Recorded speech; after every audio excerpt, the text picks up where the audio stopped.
परिवहन हम पढ़ते हैं जीवों के बारे में। परिवहन जो हमारे श्वसन तंत्र का अगला टॉपिक है बायोलॉजी में, जैवक्रम में। तो जीवों में परिवहन क्यों होता है? जीवों में परिवहन इसलिए होता है क्योंकि जीव क्या करते हैं? सांस लेते हैं, पाचन करते हैं और उत्सर्जन करते हैं, सोचते हैं। ऐसी बहुत सारी क्रियाएं करते हैं जिनकी वजह से क्या है, जीवों को परिवहन की जरूरत है। शरीर में क्या होता है,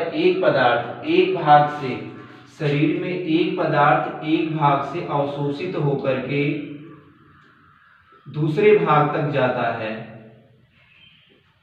तो ये उसका जाना कहलाता है परिवहन। ठीक है, जैसे हम लोग क्या करते हैं, एक जगह से कोई कार से टैक्सी से बैठते हैं और दूसरी जगह जाते हैं, तो वो साधन जिससे हम जा रहे हैं उसको परिवहन बोलते हैं। परिवहन के साधन, वो प्रक्रिया परिवहन होती है। इसी तरह हमारे शरीर में होता है, जब एक भाग से कोई जो है पदार्थ, कोई वर्ज्य पदार्थ, कोई हार्मोन, कोई पोषक पदार्थ अवशोषित होकर के शरीर के दूसरे भाग तक जाता है, तो ये प्रक्रिया कहलाती है परिवहन कहलाती है। ठीक है, तो परिवहन में किसके द्वारा होता है? जल द्वारा भी होता है, रुधिर द्वारा होता है परिवहन। जल द्वारा किसमें होता है? जो जलीय जीव होते हैं, अमीबा हो गए, पैरामीशियम हो गए, सिलेंट्रेटा हो गए, ये सब सारे जीव क्या हैं? जल में ही रहते हैं और इनमें क्या होता है? जल द्वारा ही परिवहन होता है। ठीक है, जल द्वारा क्या होगा, इनके शरीर में जल आएगा और इनके शरीर में उससे ही परिवहन होगा। ठीक है, ये रुधिर द्वारा नहीं करते। मनुष्य में क्या होता है? रुधिर के द्वारा परिवहन होता है। और जो पक्षी वर्ग हैं और सारे स्तनधारी जीव हैं, उन सभी में क्या होता है? रुधिर के द्वारा परिवहन होता है। उनके शरीर में रुधिर पाया जाता है कि लाल काला ये सब होता है, तो उसके द्वारा परिवहन होता है। उसके द्वारा जो है, जो शरीर चीजें हैं उनके लिए जीवित रहने के लिए पदार्थ पोषक वो इधर से उधर स्थानांतरित होते रहते हैं। ठीक है, तो इस परिवहन में जो है, इन दोनों की जितने भी अंग की जरूरत होती है, जितने अंग मिलकर काम करते हैं, जितने भाग काम करते हैं, उन सभी को हम बोलते हैं, उन सभी को मिलाकर बनता है हमारा परिवहन तंत्र बनता है। उन सभी को मिलाकर के हमारे परिवहन तंत्र का निर्माण होता है। ठीक है, और ये परिवहन तंत्र क्या होता है? हम पढ़ते हैं अपने जो किताब में है, वो मानव के परिवहन तंत्र के बारे में पढ़ना है, मनुष्य के बारे में हमको पढ़ना है, जो हमारे जो है सिलेबस में है। तो मनुष्य में परिवहन कैसे होता है, मनुष्य को परिवहन करने की जरूरत क्यों है? इसलिए मनुष्य को परिवहन की जरूरत है क्योंकि मनुष्य में बहुत सारे पदार्थ हैं, जो हम इतनी बड़ी मनुष्य की शरीर होती है, बॉडी होती है, एक जगह से दूसरे जगह जाना, हर चीजों को कंट्रोल करना, नियंत्रित करना उनका जो है, तो इसके लिए हमें परिवहन की जरूरत होती है। हमारे शरीर में जो है ऑक्सीजन जो चाहिए, पूरे शरीर को चाहिए, प्रत्येक कोशिका को चाहिए, लाखों करोड़ों अरबों कोशिकाएं हैं, उनको सभी को चाहिए, उन कोशिकाओं को ऑक्सीजन। तो क्या होता है, वो स्थानांतरित होता है, उसके लिए हमारा परिवहन तंत्र काम करता है हमारे शरीर में। ठीक है, तो इस परिवहन तंत्र की जो खोज थी, या सबसे पहले इस पर जो है रिसर्च या इसकी जो खोज की जो है, इसकी खोज की एक वैज्ञानिक थे विलियम हार्वे नाम के वैज्ञानिक ने इससे संबंधित नियम दे, इस पे अपना रिसर्च किया। ठीक है, फिर मनुष्य में देखो हमने पढ़ा परिवहन के बारे में, जो परिवहन होता है, परिवहन तंत्र किससे होता है। ठीक है, अब ये परिवहन तंत्र जो परिवहन होता है मनुष्य में, ये कैसा परिवहन होता है? बंद परिवहन होता है, बंद परिवहन इसको बोलते हैं। ठीक, और कैसा परिवहन होता है? इसको दोहरा परिवहन भी बोलते हैं, दोहरा परिसंचरण बोलते हैं। ठीक है ना, तो दोहरा परिसंचरण बोलते हैं, और क्या बोलते हैं? बंद परिवहन, क्योंकि ये आता है ब्लड, एक बार जाएगा फिर आएगा, तो ये एक सर्किल, एक गोले की तरह बनता है, चारों से क्लोज होता है, बंद परिवहन बोलते हैं। अभी जब हृदय पढ़ेंगे तो इसके बारे में जो है उसमें चित्र बनाकर अच्छे से समझेंगे बंद परिवहन क्या होता है। बशर्ते यहाँ पर हमको थोड़ा सा ही केवल जानना है। तो मनुष्य में जो परिवहन होता है किसके द्वारा होता है? जो परिवहन होता है मनुष्य में, वो रुधिर वाहिकाओं के द्वारा होता है। मनुष्य में परिवहन ये किसके द्वारा होता है? रुधिर वाहिकाओं के द्वारा,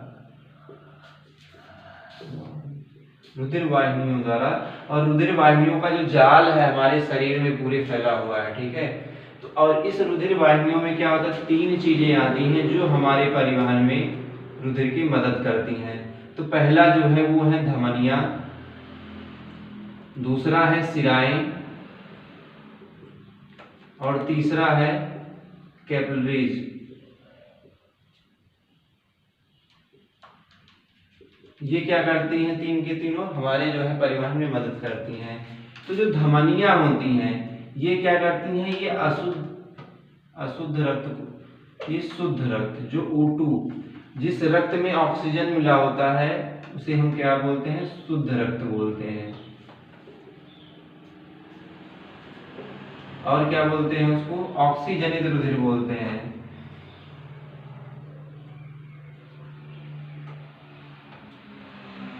ठीक है, उनको हमारे शरीर में ले जाती हैं धमनियां। जो हमारे शरीर में शुद्ध रक्त होता है, ऑक्सीजनित रुधिर होता है, उसको ये हमारे शरीर में परिवहन करती हैं धमनियां, ठीक है। तो और शिराएं क्या होती हैं? जो CO2 जनित होता है, जो अशुद्ध रक्त होता है जिसमें CO2 मिला होता है, ये फेफड़े से ले जाती है शरीर में, और ये फेफड़े के पास लाती हैं इसको, अशुद्ध रक्त को, इसमें CO2 जनित होता है, इसको बोलते हैं डीऑक्सीजनित रुधिर।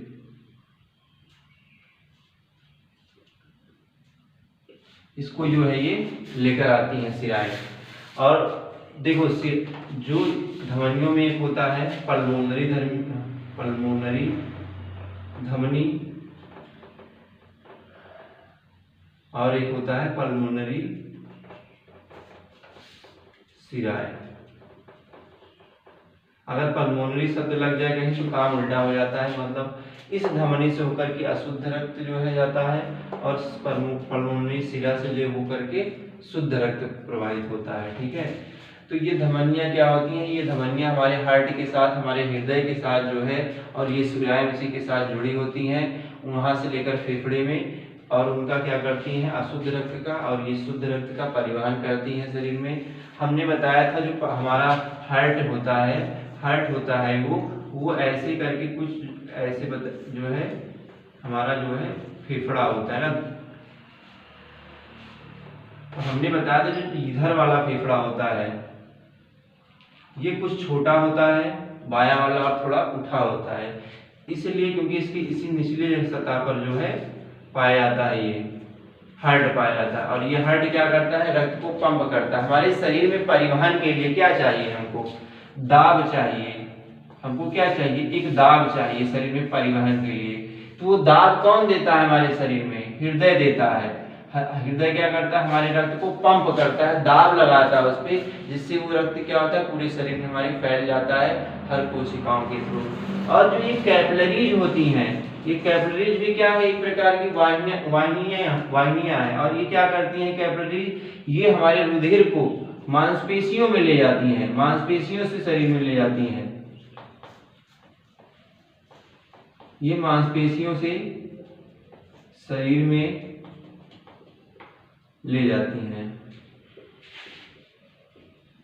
ठीक है ना। ये कैपिलरीज का काम होता है। तो मांसपेशियों में क्या होता है? बहुत सारे जो है सेल्स होती हैं। मांसपेशियों में क्या होता है? ऑक्सीजन की जरूरत होती है, जिससे हम क्या कर सकते हैं? हमारी मांसपेशियां जो है प्रॉपर वर्क सही तरीके से काम कर सकती हैं। इसलिए ये तीनों जो है हमारे परिवहन तंत्र में सबसे ज्यादा मदद करते हैं। हमारे परिवहन तंत्र में इन तीनों चीज शामिल है। इसके बाद जो है हमारे थोड़ा सा एक लसी जो, अब देखो ये सब किस चीज से हो रहा है? क्या माध्यम है इन सब के लिए? इन सब के लिए एक ही माध्यम है, वो है रुधिर, ठीक है। इन सब के लिए एक माध्यम है, रुधिर है हमारे परिवहन के लिए, ठीक है। तो हम थोड़ा सा रुधिर के बारे में पढ़ लेते हैं। रुधिर क्या होता है?